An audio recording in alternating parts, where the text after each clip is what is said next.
All right, wonderful. And our last paper of the day, no pressure, no pressure.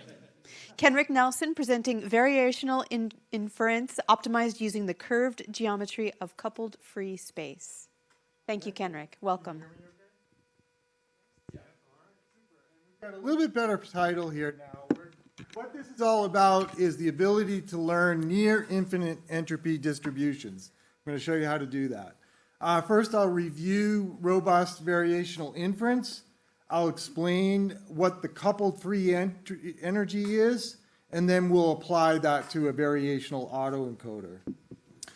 So variational inference is a very broad area of machine learning in which we're going to use Bayesian methods to learn a complex distribution, but with a family of distributions that's sort of known, and we're going to learn the parameters of those using an optimization method.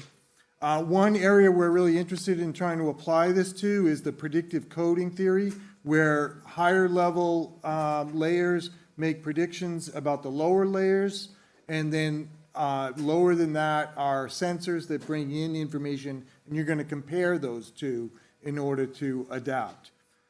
The challenge is, how can we apply these methods to heavy-tail distributions? So there's a variety of ways that people have tried to make variational autoencoders and machine learning more robust. Some examples are the Wasserstein metric and the beta VAE.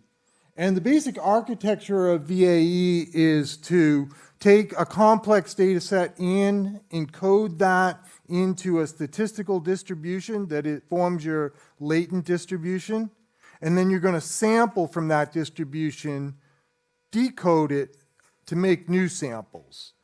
And what we're going to do is we're going to draw from some new theories in complex systems to be able to make that latent layer a heavy-tailed distribution. Now, the way we do this is I've defined something referred to as the coupled exponential family that is a broad family of different heavy-tailed distributions. For example, in red is the Cauchy distribution with a heavy tail. That's a generalization of the black curve, which is your Gaussian, you're all probably familiar with. And then you can also have compact support, which has a sharp tail and cutoff, but we won't be addressing that today. And the cool thing about the way I've framed this is that it turns out that the shape that forms the tail is exactly equal to what I refer to as the nonlinear statistical coupling, because I can associate it with a nonlinear source of uncertainty. And so for that reason, we can think of this as a metric of complexity in the system. We've framed this in the information geometry domain as a generalization of the exponential family. And the key thing here is that rather than using an exponential distribution to frame the parameters, we now have this generalization which has a 1 over the coupling factor that forms the shape of the tail. And then if you take the inverse of that coupled exponential, you get the coupled logarithm, where you see directly the nonlinearity, x to the power kappa, or coupling. And then we'll make this monthly dimensional, and there can also be an alpha parameter that controls the nonlinearity, and we'll be particularly interested in alpha equal to 2, which is equal to the student t distribution. The key thing here that makes it difficult is that as that coupling parameter grows, more and more moments become infinite. And under normal techniques, you can't measure the moments that you need in order to learn. So we're going to show how you can get around that problem. This is shaped in a curved geometry now. If the exponential family is Euclidean and has straight lines for its metrics, the coupled exponentials are on a curved geodesic and have curved metrics. Okay, so now we dive into it, but just at kind of a high level, the innovation here is the coupled entropy. It has two components to it. I'm going to use this generalized logarithm to put quite extreme penalties on the tail And so that'll account for the fact that these are heavy-tailed distributions. But then the trick is I'm going to average that not over that exact distribution, but a modified distribution that's called the independent equals. And it turns out that that distribution is particularly designed to measure the scale or the width of the distribution. And I recently have a proof that this is a unique function that separates the nonlinear uncertainty from the linear source of uncertainty. And in making that proof, I also discovered a flaw in the current standard, which is the solace entropy. This has given us some new capabilities in machine learning.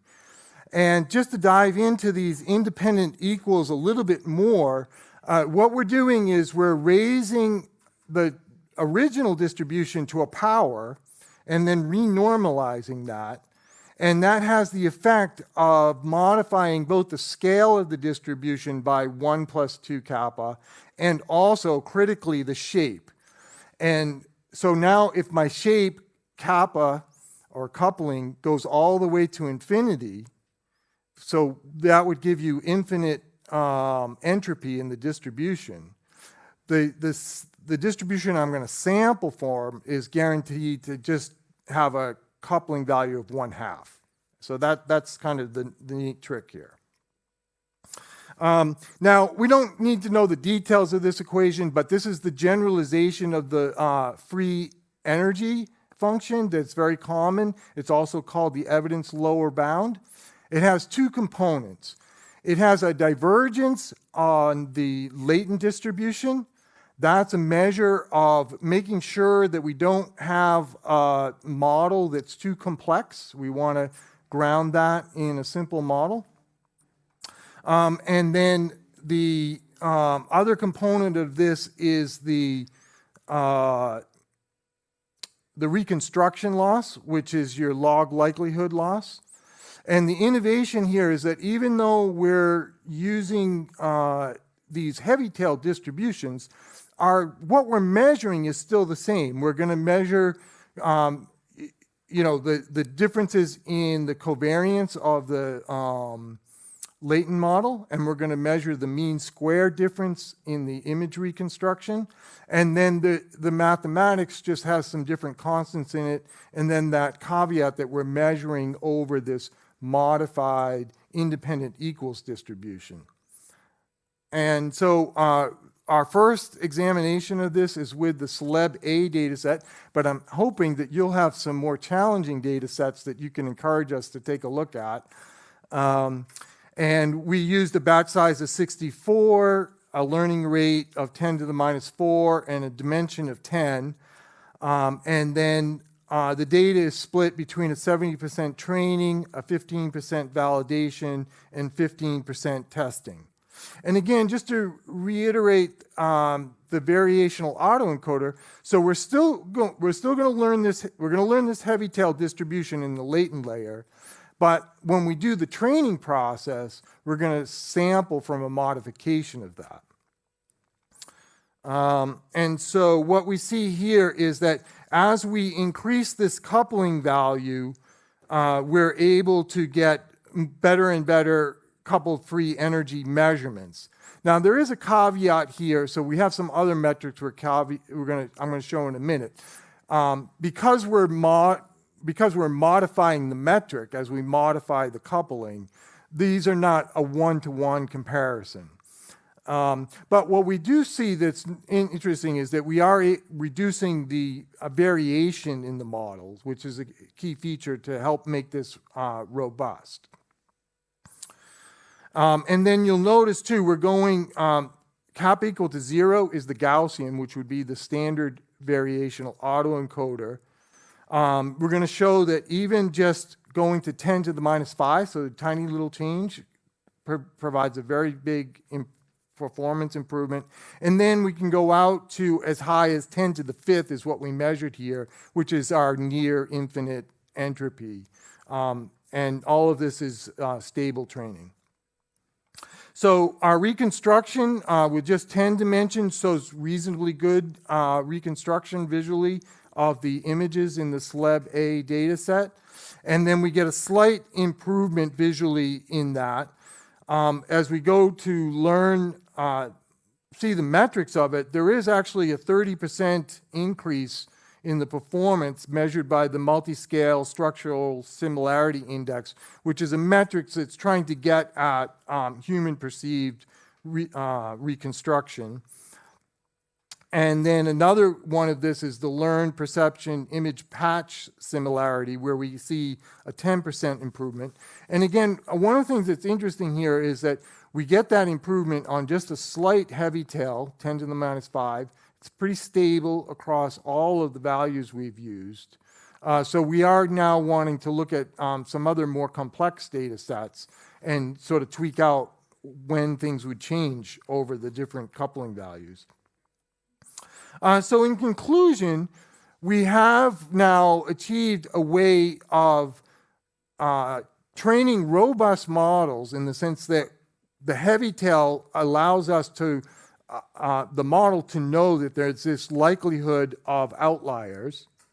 At the same time, we can keep the training process stable, and that was the weakness when in some earlier designs of this, is that eventually, you're trying to sample during the training process with those outliers, and the training process itself becomes unstable.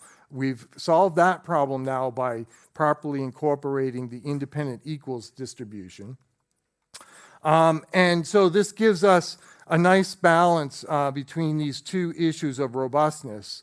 And then in a separate paper at another conference this month, I'll be showing the theory behind the coupled entropy and this recent proof that it's quite unique in separating linear and nonlinear sources of information and provides an improvement over the Solace entropy. So these are the papers that document this work over the last several years. And I'd encourage you to download the current paper, and thank you very much.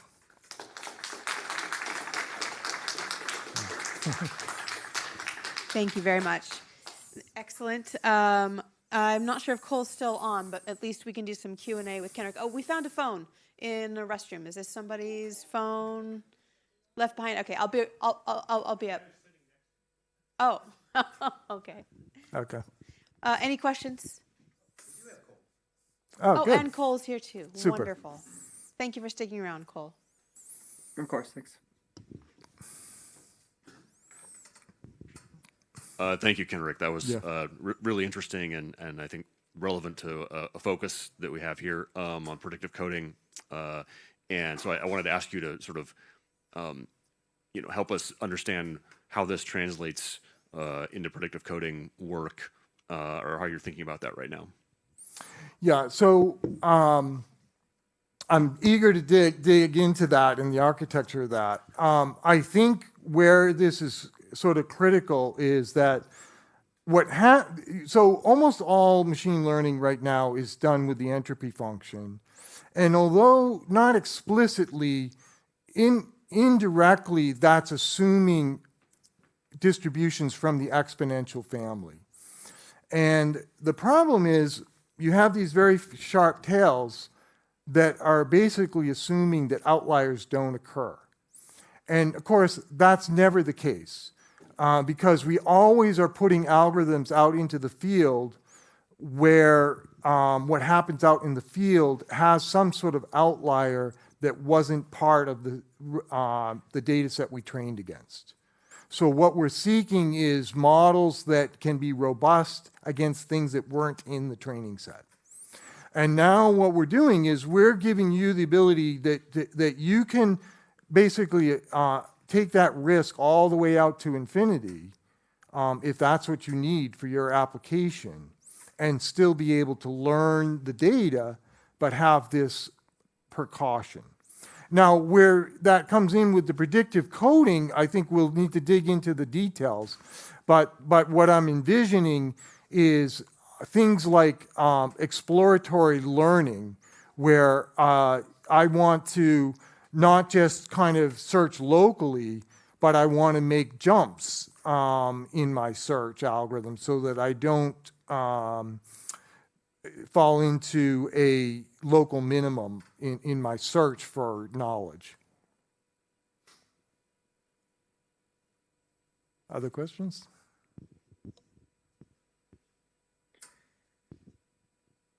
It is the end of the day. It's the end of the day. Thank you for a very energetic Yeah. presentation for Thank ending you the for day hosting on. the Thank you very talk. much, Cole. And this has been a great first day, kicking off a bunch of great research, deep diving into a number of important topics. I just want to remind everybody that the reception is starting at 5:30, so shortly, or I think we're ready now. So yeah, and there's a dinner, small dinner. I didn't order it, but yes. We can walk together. We can walk separate, conversational. Yeah. So straight out the kind of the back doors of the university, couple minutes walk across the paths and grass back there to the restaurant. If you go to the schedules page on the website, there's now a link and a address should you need it, perhaps for your +1. And then also, I just want to make sure that everybody knows that the proceedings are available for download. You should have an email as an attendee telling you how to download that, but it's very easy. It's the conference website, agi-conf.org/2025/thank-you, thank you, so THANK-YOU. And so it's in a 2-volume set. The proceedings are available so that you can download them, read the full papers, prepare questions for tomorrow, or find these great researchers over the course of the next few days. We'll start again tomorrow, same time, 9 o'clock, same room, right here, V101. And we're going to start off with some presentations from some of the young and upcoming researchers in the field to share what's new in AGI. Oh yes, shuttle will. I actually don't know what time the shuttle leaves. 7:45 tonight, and 8. Okay, 8:30 a.m. tomorrow for the shuttle at the Hotel Aska. 7:45 tonight from here. We'll make some announcements over at the reception as well. From the restaurant, I believe. I'm not sure. We'll make some announcements. Philip might know, but he's not telling me yet. All right, wonderful. Thank you all. Thank you, Kenric.